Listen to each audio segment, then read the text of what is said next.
कन्हेरीला 29 तारखेला आहे की ज्यामध्ये तुमचं गरोदर मातांची तपासणी आहे ती फ्रीमध्ये होणार आहे. तिथे स्त्रीरोग तज्ञ डॉक्टर येणार आहेत, प्लस पेडियाट्रिक म्हणजे बालरोग तज्ञ डॉक्टर सुद्धा येणार आहेत. आपल्या घरातील मुलाला जर एखादा आजार असेल किंवा तुम्हाला गव्हर्नमेंटमध्ये दाखवून घ्यायचं असेल तर बालरोग तज्ञ 29 तारखेला कन्हेरी PSCला अवेलेबल आहे, तिथे दाखवून घ्यायचं आहे.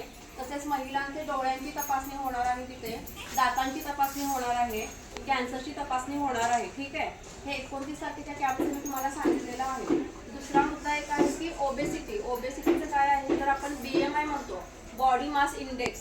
तर बॉडी मास इंडेक्स ज्यावेळी आपण कॅल्क्युलेट करतो तो कॅल्क्युलेट कसा करायचा आहे की तुमचं वजन जे आहे ते किलोग्रॅममध्ये घ्यायचं आहे आणि तुमची उंची जी आहे ती मीटरमध्ये घ्यायची आहे. ठीक आहे, तर ती मीटरमध्ये उंची घेताना त्या मीटर उंचीचं स्क्वेअर करायचं आहे. म्हणजे तुमचं जे काय वजन आहे किलोग्रॅममध्ये त्याला भागिले मीटर स्क्वेअर, अशा पद्धतीने तुमचा BMI कॅल्क्युलेट होतो.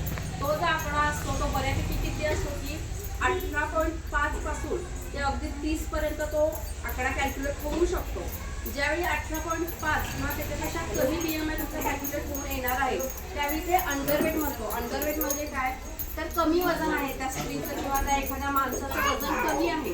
पण वजन कमी असलेलं पण आपल्याला चांगलं नाहीये, तर कारण त्याला बऱ्याचशा त्याची इम्युनिटी कमी राहू शकते आणि इम्युनिटी कमी झाल्यामुळे त्याला TB HIV सारखे आजार लगेच जळू शकतात. ठीक आहे, खरा जो आपलं हेल्दी जे आपण म्हणतो ते किती आहे की 18.5 पासून 24.9 पर्यंत ज्यावेळी आपला BMI कॅल्क्युलेट होत असतो तो जो पर्सन आहे तो हेल्दी असतो, की त्याची इम्युनिटी पॉवर चांगली आहे, त्याचं हेल्दीनेस म्हणतो आपण चांगलं शक्ती असणारा.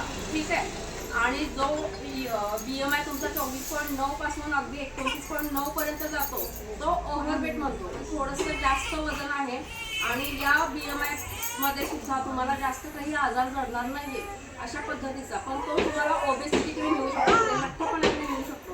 ज्यावेळी तुमचं BMI तुम्ही kg भागिले मीटर स्क्वेअर करणार आहात आणि तो 30च्या वरती जेव्हा जाणार आहे त्यावेळी ते तुम्हाला ओबेसिटी म्हणजे लठ्ठपणा त्याच्यामध्ये तो कॅल्क्युलेट होतो. आणि त्यावेळी तुम्हाला असंसर्गजन्य रोग म्हणजे कुठले रोग की BP आहे, शुगर आहे, कॅन्सर सारखे जे आजार आहेत ते तुम्हाला लगेच जडू शकतात लठ्ठपणामुळे. त्याच्यामुळे आपण काय करायचं आहे की घरी गेल्यानंतर जो मी तुम्हाला फॉर्म्युला दिलेला आहे त्या पद्धतीने तुमचं BMI कॅल्क्युलेट करून घ्यायचं आहे. तुमचं आता लक्षात आलं तर नेटवरती आपल्याला लगेच तो फॉर्म्युला येतो किंवा तुम्ही तुमचे वजन आणि उंची आकडे टाकले की तुमचा BMI कळून येतो. तो BMI सर्वांनी बघायचा आहे आणि आपण कुठल्या ह्याच्यामध्ये बसतो, वर्गीकरणात बसतो ते बघायचं आहे. BP शुगर सारखे जे आजार आहेत आपण वेगवेगळ्या ठिकाणी आता बरेचसे कॅम्प ठेवलेले आहेत. आपल्या उपकेंद्रामध्ये सुद्धा कॅम्प झालेला आहे. मागच्या महिन्यामध्ये आपला संत सेना हॉलमध्ये कॅम्प झालेला होता BP शुगरचा. त्यामध्ये तुम्हाला मोफत BPची तपासणी होती, मोफत शुगरची तपासणी होती आणि मोफत गोळ्या सुद्धा तुम्हाला पुरवल्या गेलेल्या आहेत. आपला नेक्स्ट जो कॅम्प आहे पुढच्या महिन्यातला तो कॅम्प आहे महालक्ष्मी तालीम मंडळ. अशा ताईंकडून तुम्हाला निरोप त्या पद्धतीनं पाठवले जाते. ठीक आहे, या एरियातल्या पण सगळ्या लोकांनी तिथं उपस्थित राहायचं आहे. BP शुगरचं तुम्हाला कळलेलं आहे. माझ्याकडे जरी आला उपकेंद्रामध्ये तर अशा त्यांना कॉल करून यायचं आहे आणि माझ्याकडून BP शुगरची तपासणी करून घ्यायची आहे तुमच्या वेळेनुसार, म्हणजे 10 ते 1 ची वेळ आहे त्या वेळेमध्ये. दुसरी गोष्ट आहे की कॅन्सर. तर 30 वर्षानंतर आता बरेचसे मी तुम्हाला आता कालचं एक फक्त उदाहरण सांगते की मी कळंबा ग्राम सभेला गेले होते. तिथे एक 45 वयाच्या एक 3-4 स्त्रिया होत्या आणि त्या प्रत्येकाला मी त्यावेळी विचारलं, त्या प्रत्येक स्त्रीची पिशवी काढली गेली होती. कारण काय तर पिशवीला गाठ आहे. म्हणजे मी त्या 3-4 स्त्रिया होत्या आणि त्या 40 स्त्रियांची पिशवी काढली गेलेली होती आणि हे खूप डेंजर आहे. ठीक आहे, तर त्यामुळे आपल्याला कॅन्सरच्या बाबतीत सुद्धा आपलं 30 वर्षाच्या वरती ज्यावेळी वय जातं त्यावेळी प्रत्येक स्त्रीने दर 5 वर्षांनी पॅप स्मिअर करून घ्यायचं आहे. माझ्याकडे अवेलेबल आहे एक साधी टेस्ट असते कॅन्सरची, ती माझ्याकडे सुद्धा अवेलेबल आहे. जे कोणी इच्छुक पेशंट आहे त्यांनी माझ्याकडे येऊन ती तपासणी करून घ्यायची आहे. मी तुम्हाला हे वारंवार सांगितलेलं आहे.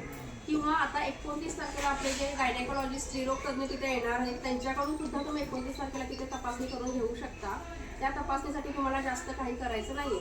ज्यावेळी तुम्ही लेडीज फक्त माझ्याकडे या त्यावेळी मी तुम्हाला त्या तपासणीचं तुम्हाला डिटेल सांगते. त्याला अगदी 1 ते 2 सेकंदाचा वेळ लागतो, जास्त वेळ लागत नाही. पण दर 5 वर्षांनी हे स्त्रियांनी करून घ्यायचं आहे आणि कॅन्सरचं जे प्रमाण आहे ते आपल्याला कमी करायचं आहे. पुरुषांच्या मध्ये होतो तो फारसा होतो की ओरल मुखाचा कॅन्सर होतो, कारण त्यांना तंबाखू खाण्याची सवय असते. स्त्रियांना पण बऱ्यापैकी असते, पण तो मुखाचा जो कॅन्सर आहे तो कमी दिसतो स्त्रियांमध्ये. स्त्रियांमध्ये जो दिसतो कॅन्सर तो पिशवीचा कॅन्सर आणि स्तनाचा कॅन्सर. तर त्या दोन्ही पद्धती ज्या आहेत ते तुम्हाला ज्यावेळी फक्त लेडीज असतील, लेडीजचा एक कधीतरी ठेवा, आता जेंट्स पण आहे, तर ज्यावेळी फक्त लेडीज असतील त्यावेळी मी तुम्हाला सांगते त्या कशी तपासणी करायची आहे. घरच्या घरी सुद्धा आपण कशी तपासणी करू शकतो स्तनाची किंवा पिशवीच्या कॅन्सरची, ठीक आहे. आणि मुखाचा कॅन्सर सांगितलं तसं तंबाखूजन्य रोगांमुळे होतो, तो स्त्रियांमध्ये कमी दिसतो पण पुरुषांमध्ये जास्त दिसतो. त्याच्यामुळे लठ्ठपणा जो आहे तो आपल्याला कमी करायचा आहे. आणि तो कमी कसा करायचा आहे, तर तुमचा जो आहार आहे तो सध्या खूप व्यवस्थित, सकस आणि नॅचरल जे आहे, नॅचरल पालेभाज्या, त्या आहारातून आपल्याला लठ्ठपणा कमी करता येतो. आता बऱ्याच ठिकाणी आपल्याला माहिती की मैद्याचे पदार्थ बऱ्याच प्रमाणात खाल्ले जात आहेत, अगदी किशोरवयीन मुलींकडून सुद्धा आणि तुमच्यासारख्या स्त्रियांकडून सुद्धा, की मैद्याचे पदार्थ पूर्णपणे टाळायचे आहेत. जेवणातलं जे तेल वापरतात ते कमी प्रमाणामध्ये वापरायचं आहे. लठ्ठपणाची कारणं हीच आहेत की मैदा आणि तेल. तुम्ही जेवढं ऑइली पदार्थ खाल, जेवढं बाहेरचं जंक फूड खाल, तेवढं तुमचा लठ्ठपणा वाढणार आहे.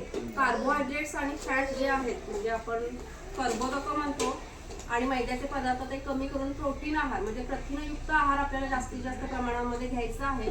तर प्रथिनयुक्त आहारामध्ये येतं काय, तर हिरव्या पालेभाज्या, फळं येतात, ज्वारीची भाकरी, गव्हाची भाकरी, गव्हाची चपाती, जी काय आपण रेग्युलर जेवण करतो त्या पद्धतीनेच करायचं आहे. आणि दुसरा लठ्ठपणासाठी जे करायचं आहे, म्हणजे लठ्ठपणा कमी करण्यासाठी अनेक लोक म्हणतात की व्यायाम करायचा आहे. व्यायाम तर करायचाच आहे, पण लठ्ठपणा कमी होण्यासाठी व्यायामाचा फक्त 10 ते 20% फरक असतो. जास्तीत जास्त फरक आपल्याला जो पडतो तो आहारातूनच पडतो. म्हणजे लठ्ठपणा जर एखाद्या स्त्रीला कमी करायचा असेल तर तिने 80% लक्ष हे तिच्या आहाराकडे दिलं पाहिजे आणि 20% लक्ष हे तिने तिच्या व्यायामाकडे दिलं पाहिजे.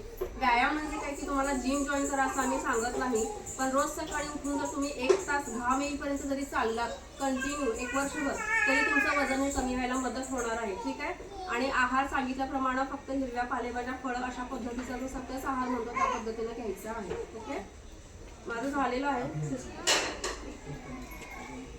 ते आता स्वस्थ नारी सशक्त परिवार हे अभियान 2 ऑक्टोबरपर्यंत आहे. त्याच्या अंडरच आपल्याला तुमची बीपी शुगरची तपासणी करून घ्यायची आहे, ठीक आहे. त्या पद्धतीनं कॅम्प पण गरोदर मातांचा आहे, दंतरोग आहे, नेत्रचिकित्सा आहे, ते 29 तारखेला प्राथमिक आरोग्य केंद्र कनेरीकडे अवेलेबल आहे.